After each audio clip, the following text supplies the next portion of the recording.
Okay, good. That's kind of a cool idea. All right, let's roll. Let's get this going. Let's do Right. this. Yeah, we're only going to take an hour. So everybody silence your phones, and when you hear the music, we're recording. Was Howard supposed to do it again? Because he's outside. You know, we've had our own podcast for 3 years. I Yeah, know. we're okay. We got it. I like this. Well, I'll just let you guys. Oh, I brought you one. This is yours. That's for the festival. You don't know, he might want the small.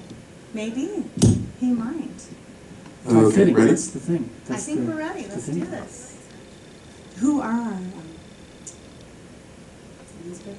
Elizabeth and Cheri, I believe. Okay.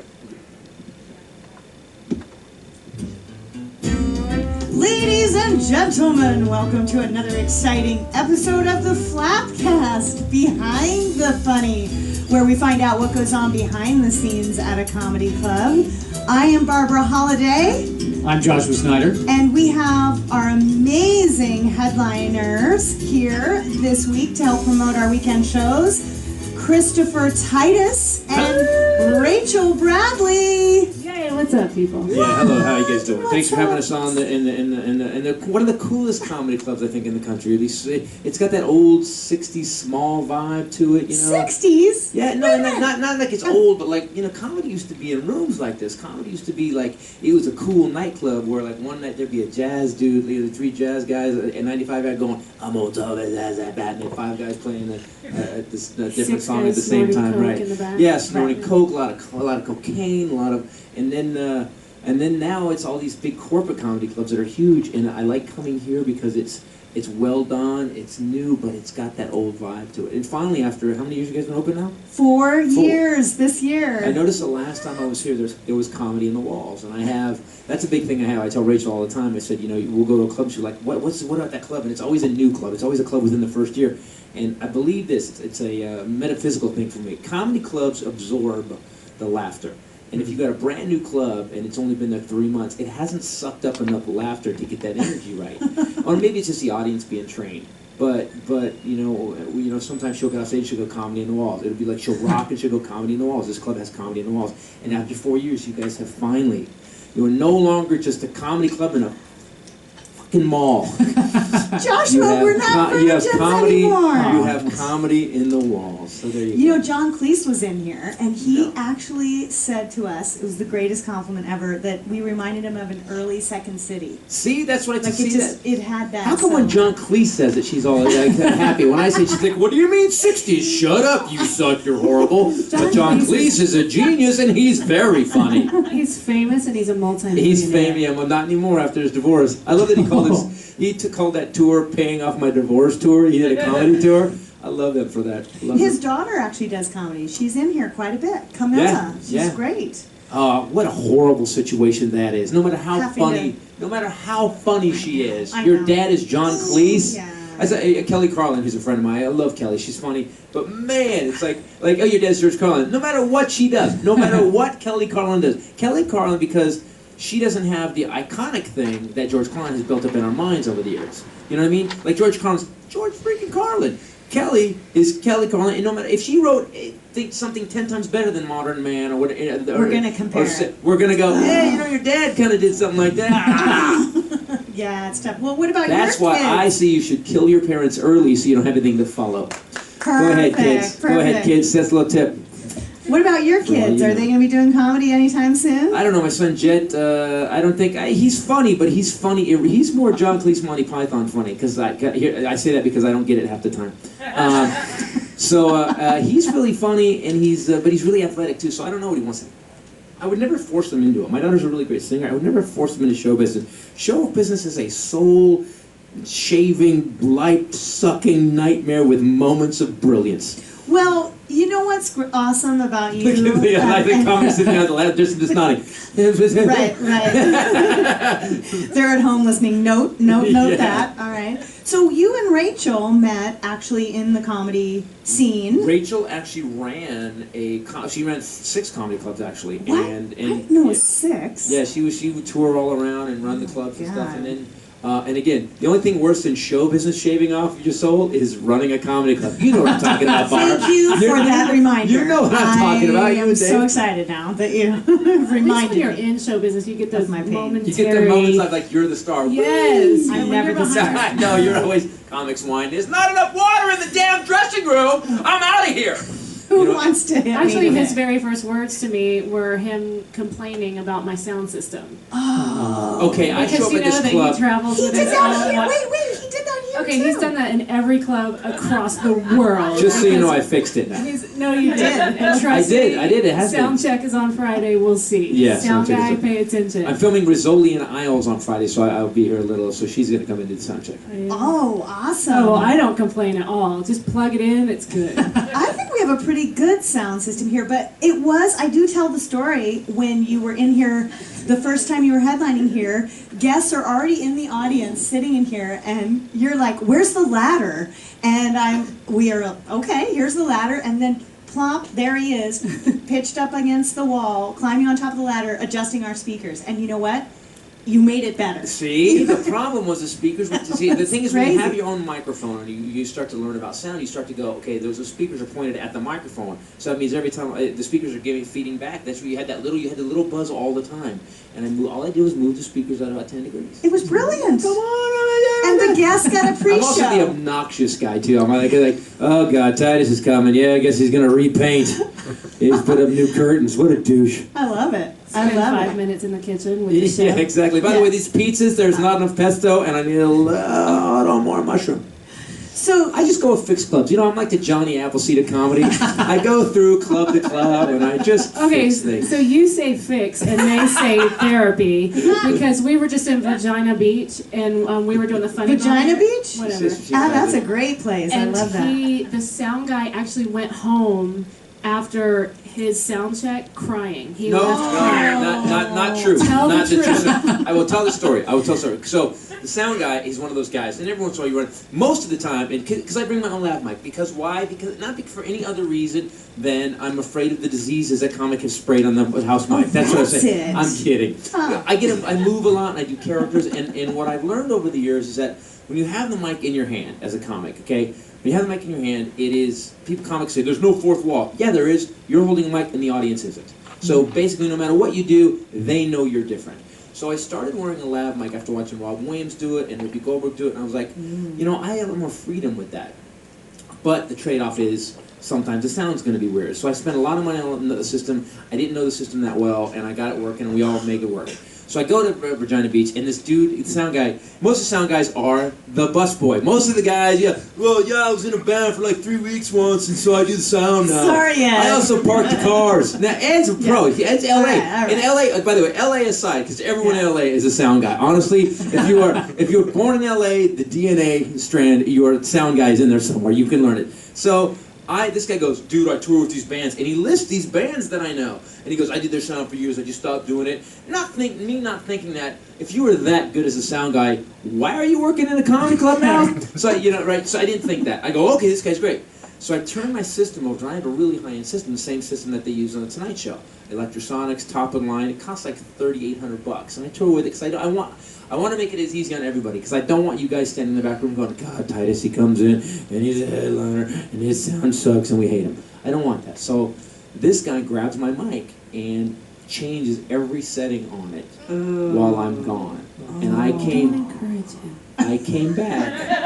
back, and the first night it worked a little bit, and then halfway the show it just cut out. And then we cut back in and cut out. And he had lowered one of the settings. I could go into it, but he lowered one of the settings so far that at a certain level of my volume, the mic cut out. So we adjusted again.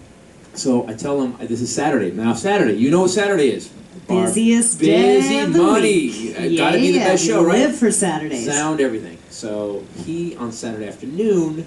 And it's one of those things too, where like the clubs to make money, they'll rent it out to a church group. They'll like during Saturday they rent it to a church group. Church group comes in and destroys all the sound settings. They've changed the camera. They do everything. Tony Robbins came in for the afternoon and did a seminar, whatever it was. Everything was wrong. So he adjusted it again. I go up Saturday night, first show, and about 5 minutes in, not only is my mic, it's working, but it's going, it's literally a whale raping Jimi Hendrix is what was happening. God. And now I'm furious. So I do a tirade on the sound guy. Very funny tirade, but you know when I tirade, I can tirade. And I told him earlier in the week, I said, listen, if the sound doesn't work, I'm going to rip on you. But as you know, dude, I'm going to rip on you, but it's just, I'm saving my own butt for the audience. I'm not really mad at you. I'm just I'm throwing you under the bus so I can continue my show, right? I rip the guy, turn my mic off, take the hand mic, and I do a show with hand mics. I did that for 20 years. What did you say about it? What? When you ripped him? Well, do you remember? I'm just asking you. I don't remember. It was one of those tirades. I said something. I started doing a bit. I'm a sound guy. I toured with Metallica, dude. I made it work, and I just started ripping. I started doing an impression. No, this is how I did a whole big impression of it. It was bad, but it was really funny. But it was really bad. You know, sound. What's great about you overall, though, is that you both of you really. Sounds like one of those compliments you get from a teacher that's going to give you a C. What's great about you overall, though? Both of you are good. You're do-it-yourselfers. I really want we have a lot of comedians listening, you know, and what I love about both of you is that, like, you don't wait around for shit to happen. You know, you make shit happen. It won't happen if you wait. Like, that's right. Well, like, I always use you as an example. Actually, a And lot can I of say shit that, can I sometimes. just say that it's a non sequitur, but you both have fabulous teeth. I'm really, I just. Mine are from Jesus. John. His are from Dr. Kavita. Yeah, that's true. That's true. Perfect. By the way, who thinks he's Jesus? Have you guys ever seen There's Something About Mary? Yes, of I've been calling him course. Pat Healy ever Oh, since he got you know what? his But I am see it. pretty- I see it. Like when Regis How much Philbin were goes, those? dude, those are kind of white. I knew I went too far. Regis Philbin was like, I don't believe that. Why your teeth up? I'm like, I He don't care. even does his own tea. We He took gets a his own family tea. photo at the beach, and it's like 12 kind of normal-looking people with gray teeth and him. There is. Like, They're literally- my teeth are literally like Alpha Centauri in the middle of the thing. It's just this bright. It's actually it's Venus in the distance. Like, oh, there's the normal people, and then there's this bright spot, and you look, and it's me going, and me smiling. Yeah, okay. So, but Well, DIY. look, if I'm Go back to that. paying for some teeth, I want people to notice. I tried to think they're gonna flame them. They notice. said no, I was going to custom paint them. So a lot of listeners probably don't know that you two are actually married. What? We had to Is give that it up. okay? Is that okay? Yeah, Just it is, recently. but not when we're in the club. Once we walk through the door for that, we're You're not. not. No, Like, we're I'm not. sweating a little bit now that you said that. Did I Because we're reveal on a stage secret? with a Is it microphone. weird? Like, I can't. It's personal. I can't be his wife and be a comedian. You No. know what I mean? Because it's like I tell people, because people are like, why? It should really help you a lot. And you know that's not the case. Does he know tell that. you what not to say and what can you say certain things? Because Dave and I are both comedians, and it's funny because I don't care what Dave says about me, but he cares what I say about him. No, we have a mutual thing. No, we it's not. I have my axios. You know, if I'm going to talk about my wife, I talk about my wife without saying my wife who was earlier. She's out. Right. No. No one But even it's like, knows. I would did say it's reveal. like if Hitler's wife wanted to be a dictator. Do you know what I mean? It's actually very much like that in this case. If Hitler's wife wanted, but she Yep, would always exactly. be Hitler's wife, like Exactly she would like it. never, kill mass people on her own. We shall invade the funny bone, and we shall take over the improv, and we will own the comedy chat.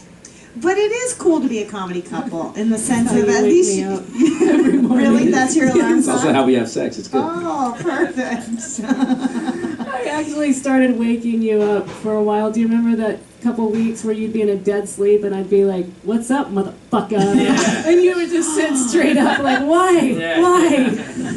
It was also kind of cool. I felt like I was in a weird Tarantino movie. So here's But the you thing. don't have any other comics on the road with you. It's just the two of you. No, Ray. Here's the thing with Ray. Ray ran the Ray was around every comic that you book, every A-list comic. She booked them in her club, and she had them at clubs from Boise to Shreveport, all these clubs, and so she knew all of them and hung out with them. So when you're around it for 5 or 6 years, you guys start to absorb comedy. You start to absorb what's good, what's bad, what's up, what's hacky, what's not. So she had all that knowledge, and we hung out. I was going through a middle divorce thing. She was so great, like helped me through that. 'Cause she, I met her after my divorce, and it was phenomenal. But I was writing Love Is Evil at that time, and she would sit down. I'd be writing. I get this new idea for the bit, and blah blah. And she'd go, "Whoa, what if you went and said this?" And it was way funnier than anything I'd written. And I remember being offended. I remember being, because you're a comic. And I was like, hey, you shouldn't be that funny. How about you shut up for a bit, but I'm using that. But why don't you shut up then, and I'll write the jokes. But can I have that one? I mean, that's how it was. So after, and then one morning, she did that a lot. Like Love is Evil, there's about 9 jokes that came directly from her on that special that I put in and claimed as my own. Because we were sleeping together, so it was okay.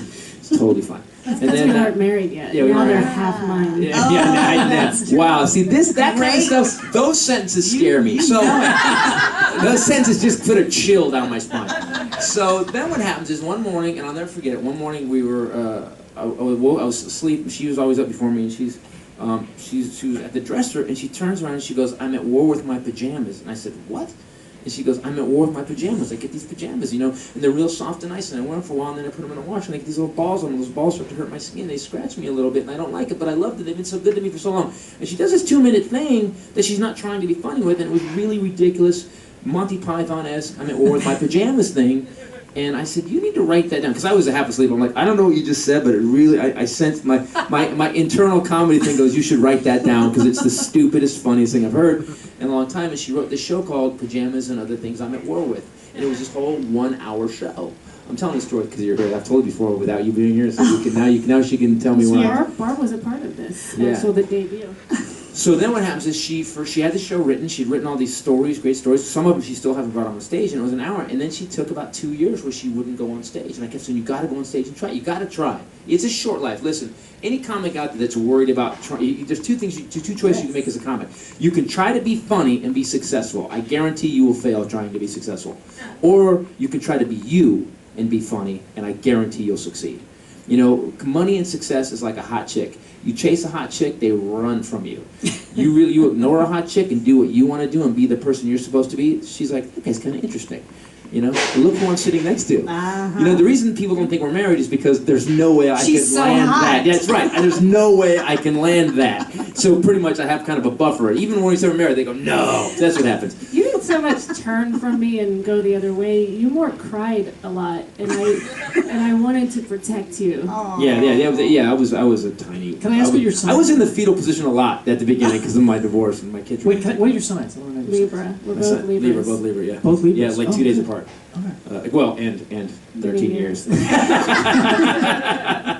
So what happened was she wouldn't go on stage, and I had this weird thing where, it's a problem. It's a character flaw among my many, that if you say you're going to do something and you don't do that, especially if you say I'm going to do it for me and then you don't do it, I get irritated because if you can't back yourself up, how are you going to back me up? That's how I feel like that, and that was coming up for me, and so. I said, we had a fight about it, actually. I said, you better get on stage and do what you do. He said, I'm scared, I don't know if I want to do comedy, blah, blah, blah.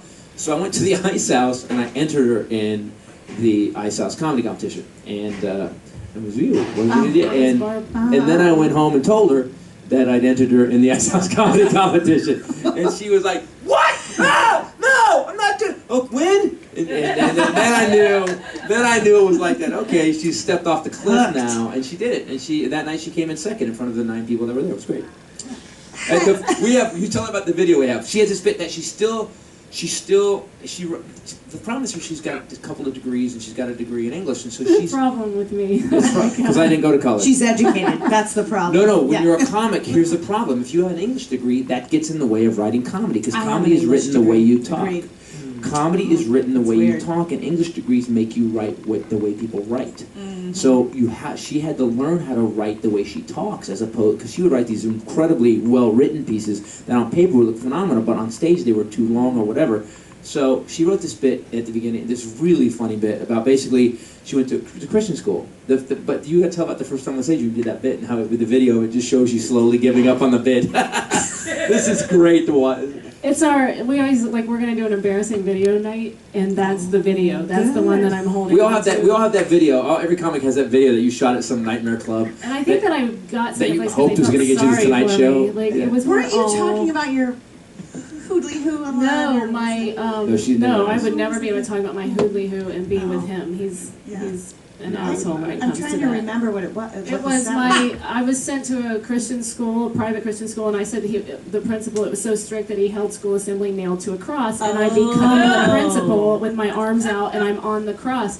But as But it's you funny, can so- watch on yeah. the video, I just start melting because I just want to go home and go to But sleep. it's funny, like she's like the guy's got he's nailed the cross, but his notes are in his hand, so he keeps when he keeps looking it up. And so the entire concept of the bit is brilliant, right? Brilliant bit.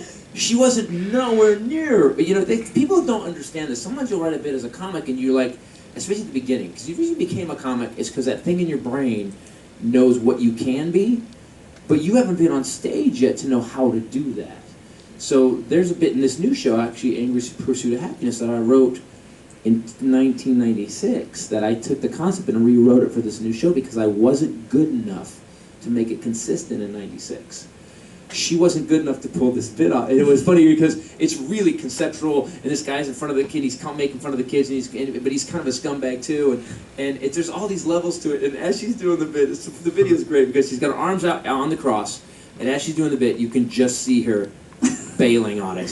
Her arms, you can't even, like, she's so unconfident, like the comics won't even hold her arms up. Her arms slowly, so down by the side, she was like Jesus giving low fives. That's what it was at the end of the bit. And you can see her just coming apart in the bit. She's looking in a second, but so that's she started doing comedy. I don't think I even realized that was your first time, really. I don't think he told you. No, I didn't want to tell you Because you were offering me the middle spot.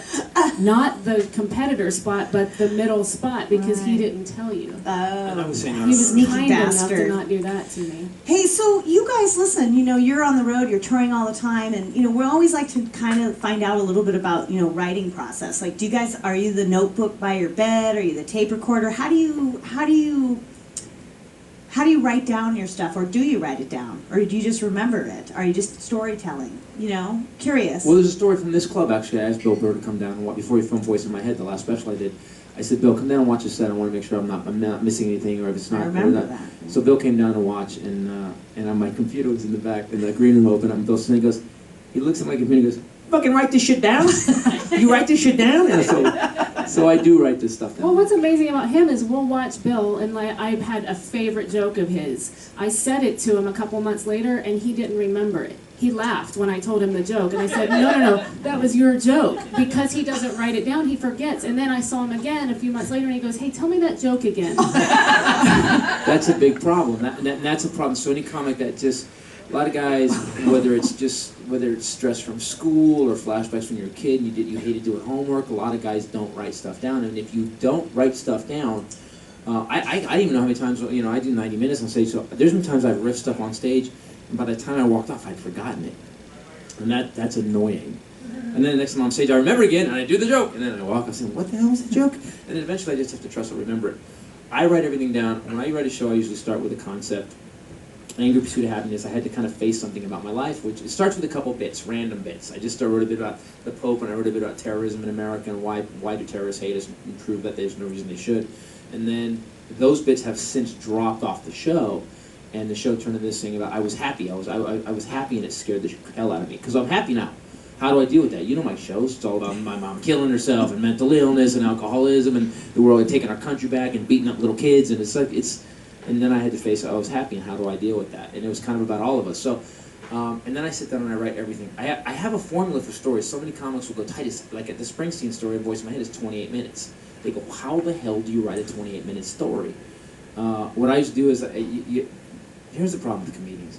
We always believe we have to be funny, even when we're in a room by ourselves in our house. You're by yourself, you're at your desk, and if you look at the paper for 10 minutes and you don't excuse something not funny, you just go, I suck at this, and you walk away. But I always say, give yourself permission to not be funny. So we all have anecdotes in our life. You want me to do this? Do you want me to do this formula thing? Do you want me to tell you? Sure, yeah. Don't you guys want to hear? Yeah. So here's how you do it. Here's how you write a 28-minute bit. That makes sense. And it's funny all the way through. We all have anecdotes. The difference between comedians and the rest of the world is everybody else had an anecdote. Comedians at the same dinner you were with on Thanksgiving, right? Comedian was there with everybody else. Everybody else is going to tell the same story about grandma walking in the room with her insulin needles hanging out of her arm. Everyone's going to tell that story, right? But they only have that punchline. Our job is to make that journey funny. So if your comedian happens, you write down what happened. We were there at Thanksgiving. I was with all my relatives. You describe your relatives a little bit. Let me give you this. You have to write down whatever story you want to tell. Write down every detail. The more specific, the better. And don't write a punchline for it. Just write every fact. I call this the dragnet portion of the show. Just the facts, man. Just the facts. And leave a space between every fact. And tell the whole story like you would tell it. But do not be funny. Don't be funny. Don't try. If you think of something, put it on another piece of paper. That's what I do. And you leave a space between every fact. Now, you may have 40 things to get to Grandma walks out and her insulin needle was hanging out her arm. Well, we thought she was doing smack. Whatever the joke is. That's the ending, and that'll get a laugh because it always has been. Even your stupid cousin can get a laugh with it, but he only gets it at the end. Then what I do is I go to the top and I take the first fact. I went to Thanksgiving with my family, and then you just write a punchline for that. The punchline being whatever it is, family. The restraining order had been voided. There you go. That's the punchline. Okay, and whatever it is. Then you go to the next thing. My father was there. And my father is one of those. We got to get family together, and then by his fourth beer, he's punching somebody. Whatever the joke is, and then you write a punchline. So every fact just needs a punchline. And if you look at comedy like that, when you tell a story, every fact is just a setup for a punchline. Every line is just a setup for a punchline. And the punchlines don't even have to follow the story. You can go off on a crazy punchline that gets a laugh, and then your next line is about the story again. So now you've got 40 jokes about this one story. So you figure 6 laughs a minute, 6 to 7 laughs a minute. You're working on it like a long bit now. You're working on it, an 8-minute bit, 6-minute bit, whatever it is. I'm not a big math guy. That's awesome. That's a great That's technique. my next album, by the way, Christopher Titus. I'm not a big math guy. Just watched your eyes slowly cross. I don't know He what looked at me. I to forgot the help him. numbers I said. I forgot the number. I go, what did I say? 7 and 8 and 4? Hey, It's really long. so what's going on with this new show, Pawnography? You're on a new I'm a game gunslinger, show. baby. What? I took a job, said, how much are you going to pay? Well, they called me and they said, you want to do a game show? I said, no. And they said, what would it take? And I said, this much. And they called me back and they said, okay. And now you can't be a douche and go, oh, well, I want more than that now because I'm looking for a way to get out of it. Much fear about doing reality with reality people. I've met a lot of reality people. When you're a comic or an actor, you bust your ass for 10, 15 years before anything happens. So when it happens, you have a sense of humility about it. All these reality shows I've ever met, I've met some of them on the road doing radio and stuff, some of these reality shows, they went from a donut shop owner to now they've got a show where 6 million people are watching them every night, and it happened overnight or within 3 weeks. So they didn't do that 15 years of just sucking it like we did, So when you get it, you're like, oh my god, I can afford rent. But they're just like, yeah, I'm a badass because it happened like that. Of course I was supposed to be here. And I actually saw one of the Bachelorettes on the radio. It was in Raleigh, Durham. Showed up with a bigger entourage than Puff Daddy. It was insane, man. I was like, what the hell? I'm in a baseball hat and sweatpants and like this, and I had my own TV show, executive producer, and this woman showed up. Can I get some more water? These mints are not the ones I asked for. This is not, and I was going, wow. It was one of those people you turned away from. So when I got this job for these with Rick Harrison and Corey and Chumley, I was like, oh man, please may they be nice people. And here's how nice people they are. They're so down to earth. I thought they were going to be divas. So I go to the set, we're filming the first day, and they kept interrupting me. I'm doing my game show stuff, which I'm going to call it that. Because I have to separate it, like another voice in my head, like Primal Fear with Edward Norton. It's just another character. I don't know him. We don't talk. The game show guy is his own person. Leave him alone. he's also even like Edward Norton's character in that movie. So, and the guys kept going, Titus, hold on, we have a technical problem, hold on. And they kept interrupting me. And if you're a comic, don't interrupt. It feels like I'm being heckled, right? By the first AD, which is weird. So I was getting frustrated, and we took a break, and I'm standing with Rick and Corey and Chumley, and I go, God, these guys keep interrupting me. Just let me finish my sentence before you cut me off. And Corey says, he just says this. It's very cool what he said. He goes, when I was 16, they sent me to live with my uncle who owned a lumber mill, and they used to make me carry 100-pound logs up a hill all day. That's what I did. And at that moment, one of the assistants hands me a bottle of water. Here you go, Miss Titus. And I looked at it, and I looked at Corey, and I go, and no one brought you water, did they? He said, nope. And that was all he said. And I realized, I'm the Mariah Carey. It's me. I'm the Celine Dion in this group. So that's what I try to live for. I'm the Celine Dion in the group. You want to hear a little trivia fact about me? I've been on 14 game shows. Wow. As a contestant. Really? Of course. Yeah, a little sneaky secret. Shop Till You Drop, Supermarket Sweep, Hollywood Square 3 times on Supermarket Sweep. It's the best. Really? I always wanted that when Game I was shows- little, that was going to be Hollywood my Square. mountaintop. Oh, Supermarket, By the way, come on. it's ridiculous. That's I'm a on the disorder. other side. If you've been on that, that's I know. a disorder. I call it game show That's pro. not normal. Yeah, and every People, I time was I on a go, game show once. You're Did like, you I win? was on How it many all the times did you time. win? I win all the time. I literally have won. It's not like, it's not like I go on the game shows where you actually win real money because I'm not ugly or fat enough to get on Jeopardy. But the shows that I get on are like, the enthusiastic, exciting. You have to be enthusiastic when you lose even the question. But you know what's funny on Hollywood Squares? what? If someone's listening, this is kind of creepy. I did work with Steve Sharippa, Judy Gold. I knew a lot of comics. Oh, wow. And when I went to audition, they said, "Do you know any of the comics on the show?" And I said, "Yeah."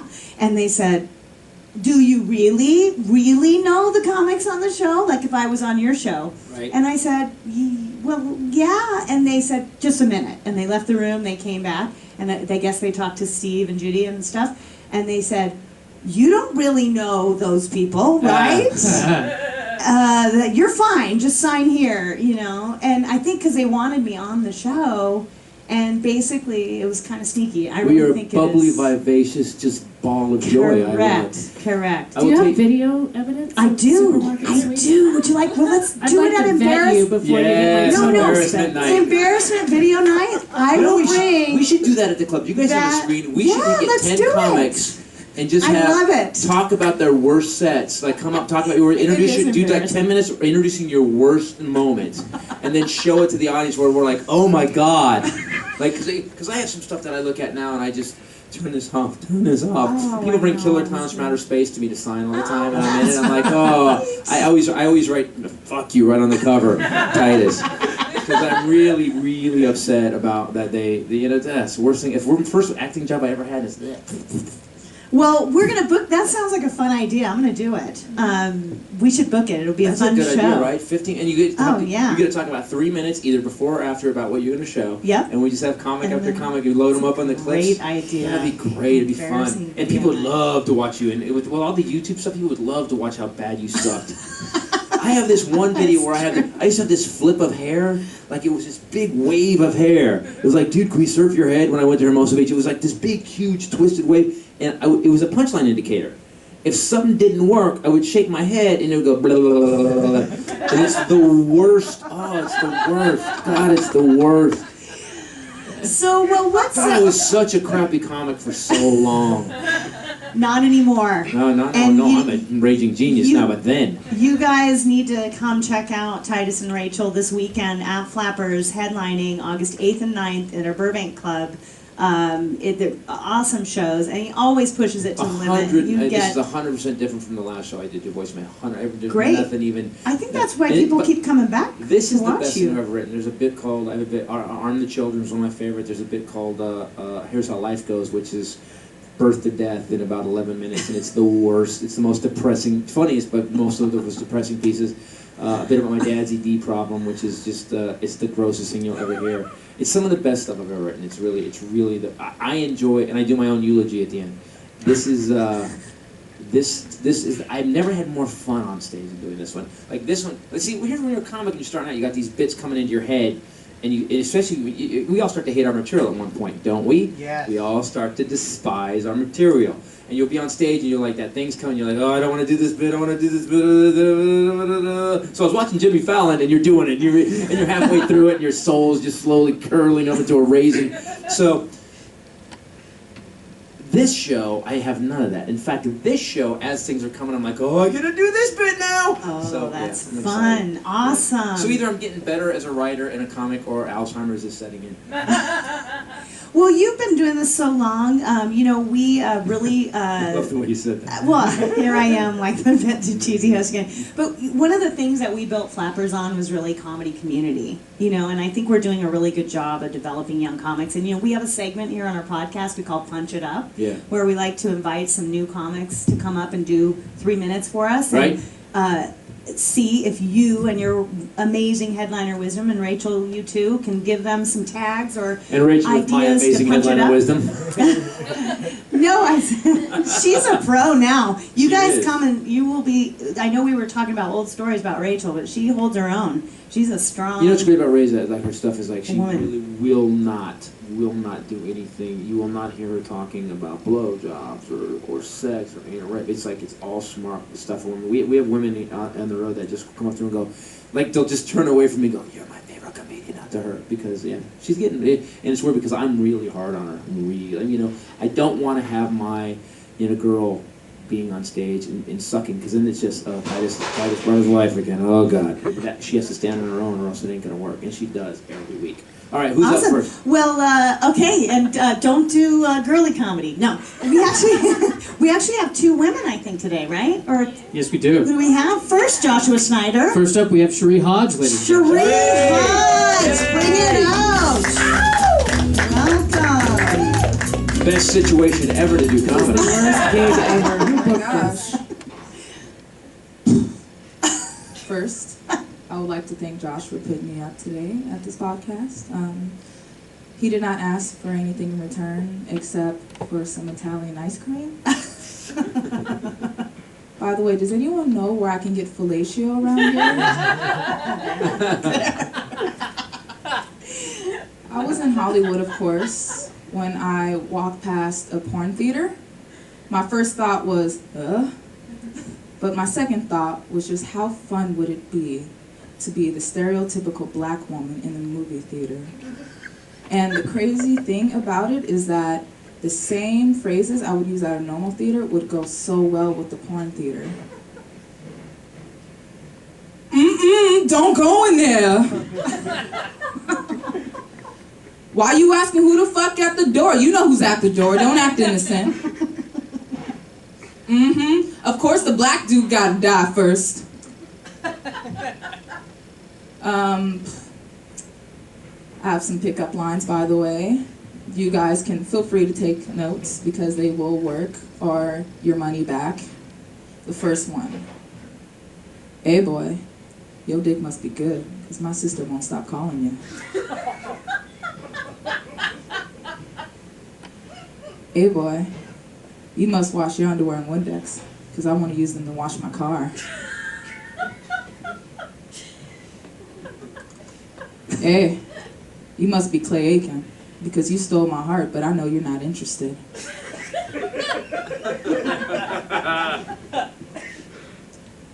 And so, a little bit off topic, of course, but I was at Wells Fargo not too long ago, and I was talking to my bank advisor, and we ended up going into a conversation about me doing comedy, and he gave out some really good advice about it. He said he quoted from this guy, and he says, one guy told me that if the crowd laughs, then that means that they understand you the most. And I'm like, oh, that's great advice for comedy, but you're also a terrible bank advisor, because if you support my comedy, that means you want me broke. All right, I'm done. You're welcome. All right, Cheri Hodge. Come on over and say hello. So, Cheri, you've been doing comedy a year, right? Yep.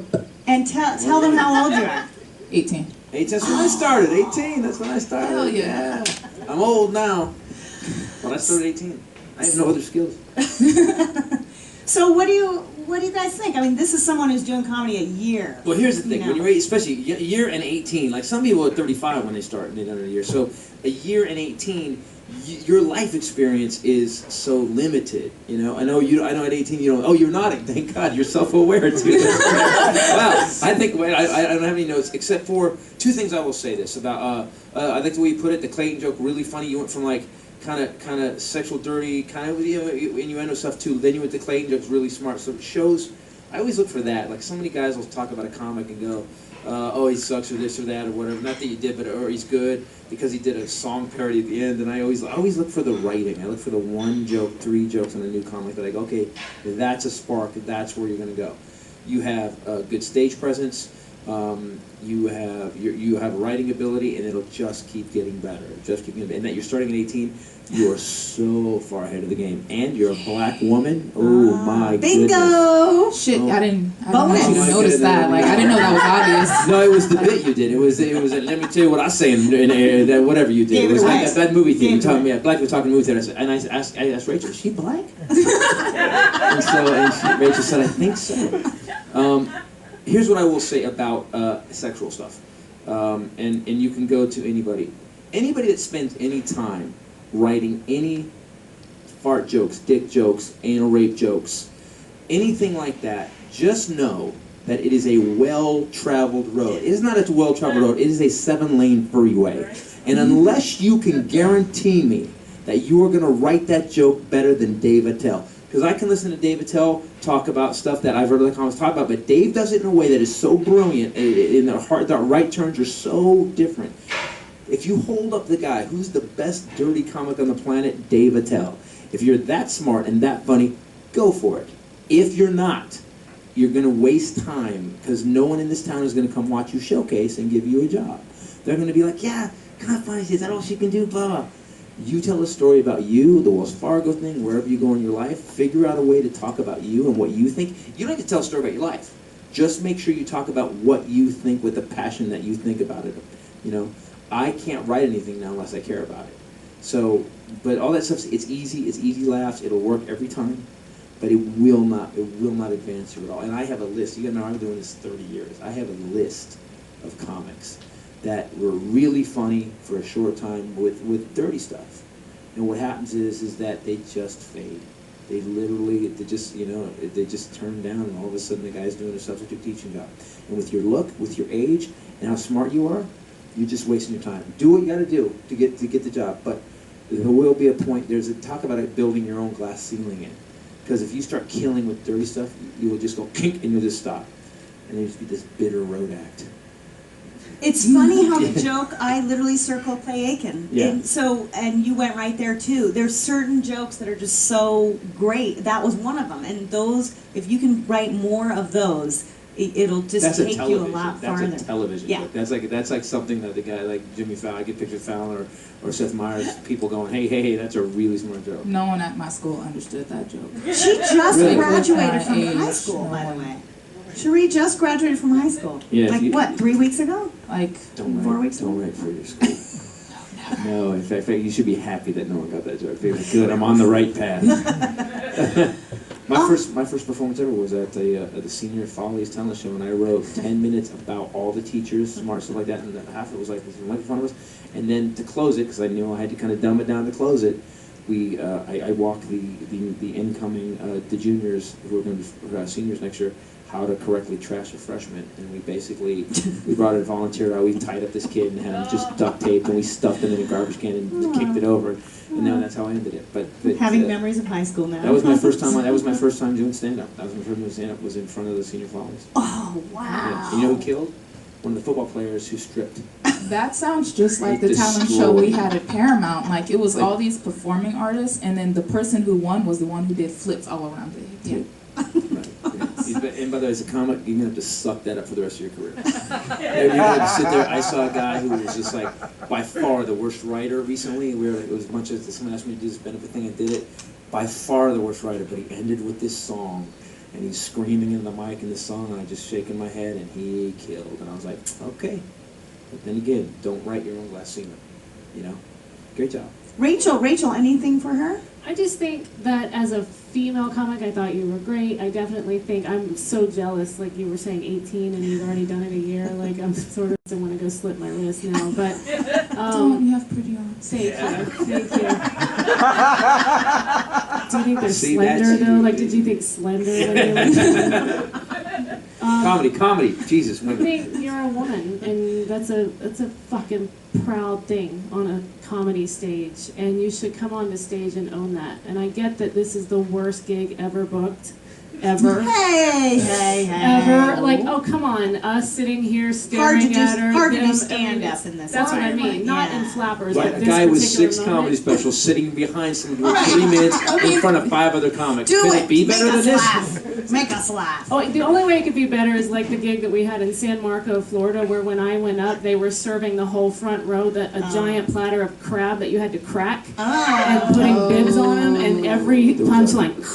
There was a fiberglass shark coming out of the wall. But own it. I mean, be proud of who you are and grab it by the balls. When you walk up there, I get that you're kind of nervous and it's a weird situation, but own that stage. Like, you are who you are, and you should be really proud of that. There's something extra, regardless of what people want to say, to get over when you're a woman on this stage, and certainly a black woman. So get up here and take a hold of that mic. And he always told me, and this helped me, when you come up on stage, you're never asking, is this funny?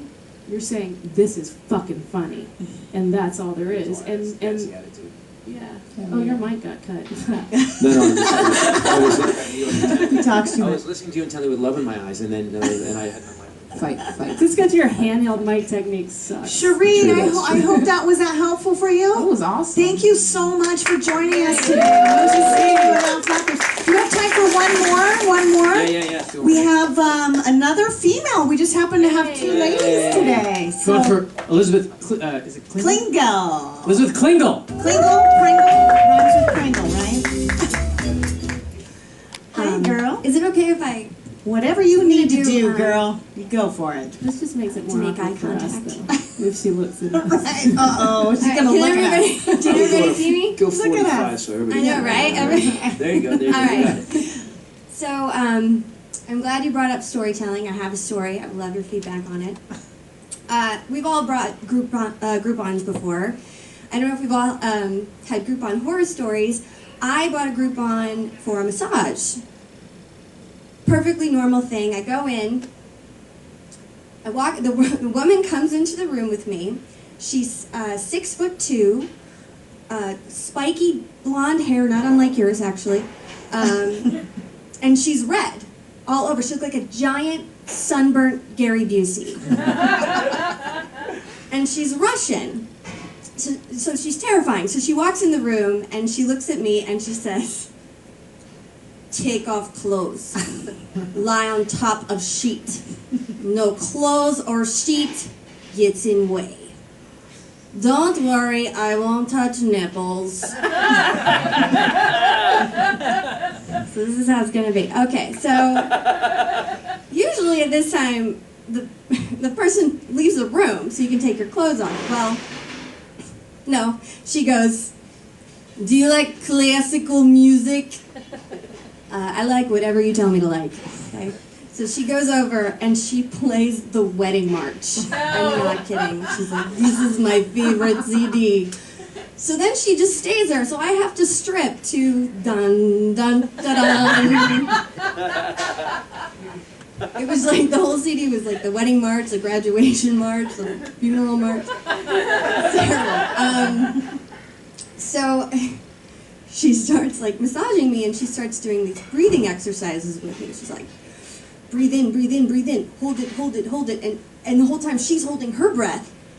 And then I let go and she lets go of her breath and she goes, "I always win." And she goes, "When I was little girl in Russia, I would play game with my brother at bottom of lake. Who could hold breath longest?" Why do I feel like her brother is still at the bottom of that lake? So that was my nightmare massage story. So I also have an impression of Nancy Grace that I've been working on for a while. If you don't know who Nancy Grace is, she's an HLN reporter. Looks like a combination between Judge Judy and Miss Piggy. So she's a lot. Okay, so here's my Nancy Grace. Bombshell tonight. Jodi Arias pops a pill during her trial. Was it heroin? Here to discuss are 3 people who will agree with everything I have to say. And a monkey. So, Nancy has 2 little children. or Spawn, as some people like to call them, poor kids. I like to imagine what story time at Nancy Grace's house is like. So, story time. Jack and Jill went up the hill to fetch a pail of water. Jack fell down and broke his crown, and Jill came tumbling after. Okay, she pushed him. That right there's a murder-suicide. That's all I got for you. All right! Hey, will you grab that mic and come on over and talk to us for a minute? Great job. I'll tell you this about the story thing. Two things. These are just overall notes for all the comics. Never worry about explaining anything. Don't get up and go so and so's this and that. Just own it. Just go. I went to I got a Groupon for a massage. So it's right there. I'm laughing. Right now I'm like, oh God. Like I'm sure it's going to be really high end, you know. Yeah. And so you just don't. You know what a Groupon is? They don't care. And even if they don't, let them catch.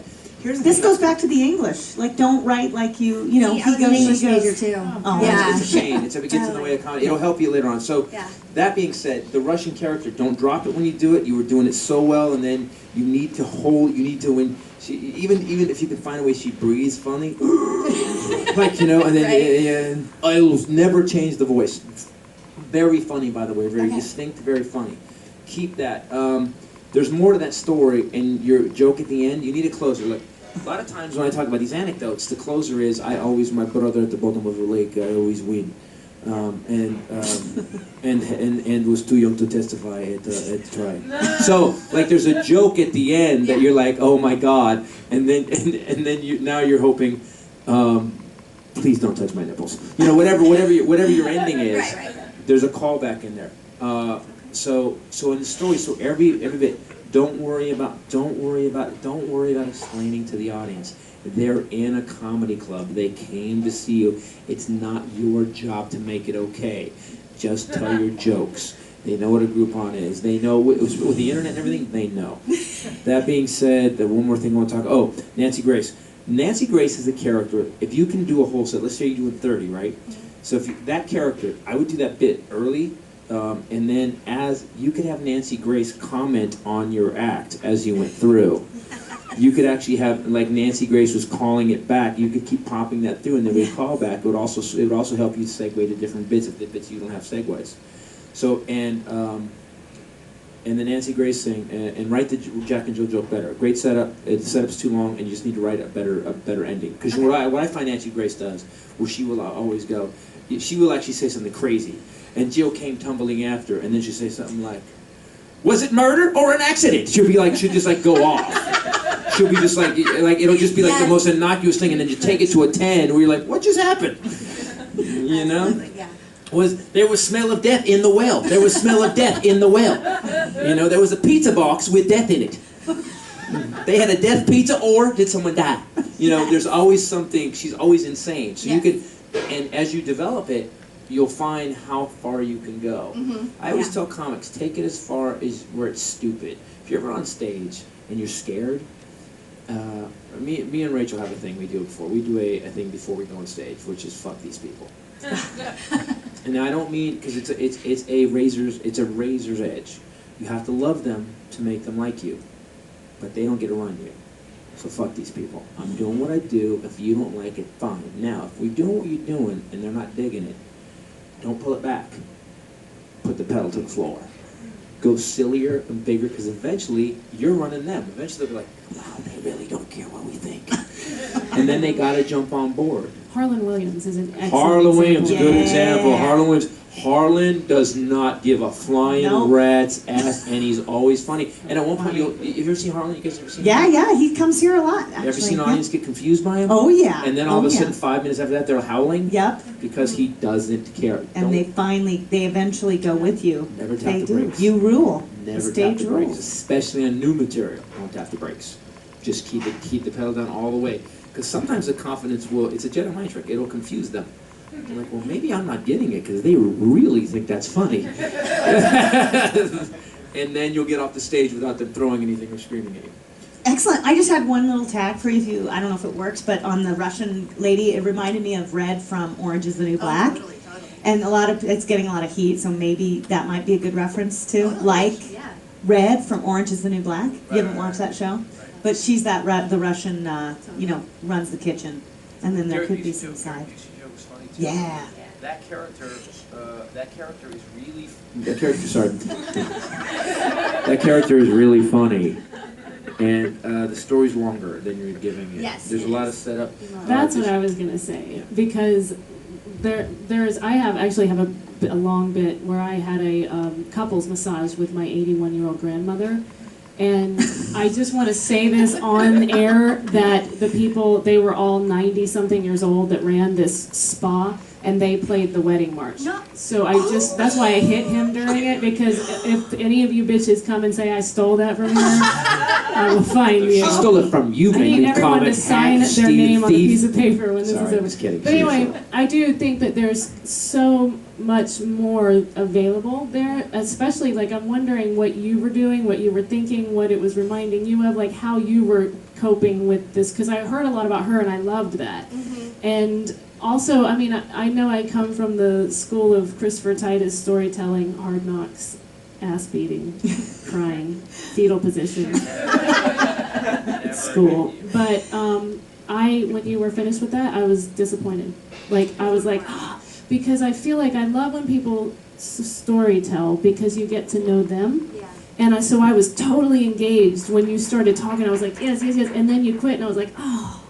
You know, so I loved it. I just thought it was great. I thought it was And really just so I don't forget the joke, marching. She marched all the marches. She's Russian. I mean, there's a hardcore Russian thing. Marching. We will march. Everything is march. I like to massage two marches. Whatever it is, that you started to set up a theme. So you got a militant massage. I've never heard of a militant massage. Like it's everything anti-massage. Supposed to be nice music. She's made marches. I thought it might be funny too if you choreographed you're taking off your clothes to the wedding march. So it's like dun, dun, dun, dun, dun. Take more with that clothes because it was a nice visual. Are you sure you're a woman? I mean, whatever. She should be commenting. If she's watching you, why not use it?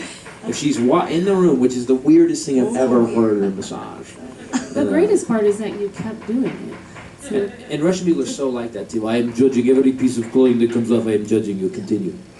You're just like, what the I like, yes. Yeah. Well, Elizabeth, thank you so much Thank you, for guys. joining us Thank today. you very That was much. awesome. Wow. Christopher Titus and Rachel Bradley. Just one more thing. Yeah. All of it's made. It's all made up, guys. If it's funny to you, anything I say, if it doesn't work for you, do what you do, man. If you can just find what you do and commit to it, eventually your audience will find you. When I stopped doing my old crappy act 12 years in and wrote Norman Rockwell's Bleeding, no, there's video of me. You can check it on YouTube. There's a show in Seattle. And an embarrassing video night. Holy God, and horrific. But like I was talking to you earlier, there's a couple of gems in there. You go, oh, that's who he's gonna be. That's when I saw you. I thought that's who you're gonna be. I got it. But man, so if it works for you, keep going, and then don't be afraid. I'm just gonna say one more thing. I'm probably gonna say 5 more things. Seriously, I was in Virginia Beach, and they asked me to do a seminar with the comics, and I sat down, and 58 comics showed up.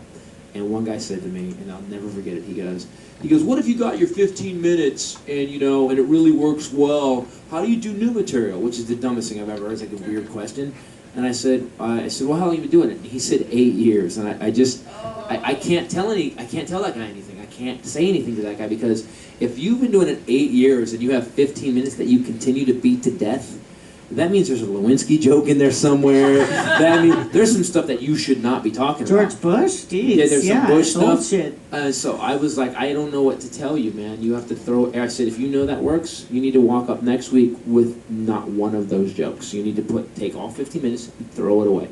And guy looked at me, just the fear on his face, because it's scary. But I will tell you this: after I got divorced and I wrote Fifth Annual End of the World Tour, I decided, and she'll tell you, I said, I'm going to, because Carlin did, people, this is clear, Carlin did 21 albums and 14 comedy specials. Is anybody playing that game in comedy right now? Anybody? No. Is anybody even coming close to that? Well, I'm You. gonna try, before I die. Well, I think CK's writing a lot of new stuff, but then Bill Burr's, you know, I gave Bill a lot of crap. I'm trying to, they don't know it, but I'm in competition with them. I want to beat. I want to do 90-minute specials every 18 months, 2 years, just so I can just keep going because, you know, Carlin said to a friend of mine at lunch, he said that you guys don't do your homework. He goes, I do a new 90 minutes or an hour every 18 months, and you guys are a bunch of lazy ass punks that can't even get it together. Yeah, my buddy Neil Bobo, he said it was the worst lunch he ever had. He thought it was going to be the most fun with George Carlin. Oh my God, you meet our hero, and then your hero just goes, you suck. That's just the worst. But he's right. And then when I heard him tell me that story, it's the truth. So if you're not writing something new, if you're beating to death the same 10 that you've had for 6 months, you're not doing your job. You're not doing your job. This is priceless. Anybody can pick up a guitar and learn some chords and play a song. To get into a room and have the delusion to walk on this stage and believe that you are the funniest person in the room to make a bunch of strangers laugh, you are delusional. You're out of your mind, and thank God, because it cures cancer. Yeah. It does. Stop. So take it serious. It's you can't manufacture it. It's priceless. It's for you. You can't. Great advice. To get someone to so laugh. awesome. Okay, and I say that was. 2 things or 3 No, things? You have 2 okay, more I'm things? gonna- 5 things? We gotta get you out of here. Wear a You lot have of black so it doesn't show sweat. Okay. Oh. Hey, just one last plug. What do you guys? Your website is? ChristopherTitus.com and RachelBradleyComedy.com. And there's still a few tickets. The show is selling out this weekend, Friday and Saturday, August 8th and 9th. So get your tickets. You can buy them on flapperscomedy.com. And who do we have in Claremont this weekend? Guy Branham from Chelsea Lake. Excellent. And Chris and Rachel, I cannot thank you enough for joining us. thanks for letting me babble. The FlappCast. Sorry. Thank you. Thanks, you guys, and we'll see you this weekend. Bye, guys. Thanks for listening, everyone. I know you have to get out of here, so no. Don't forget your shirt. Oh yeah, bring my shirt. So.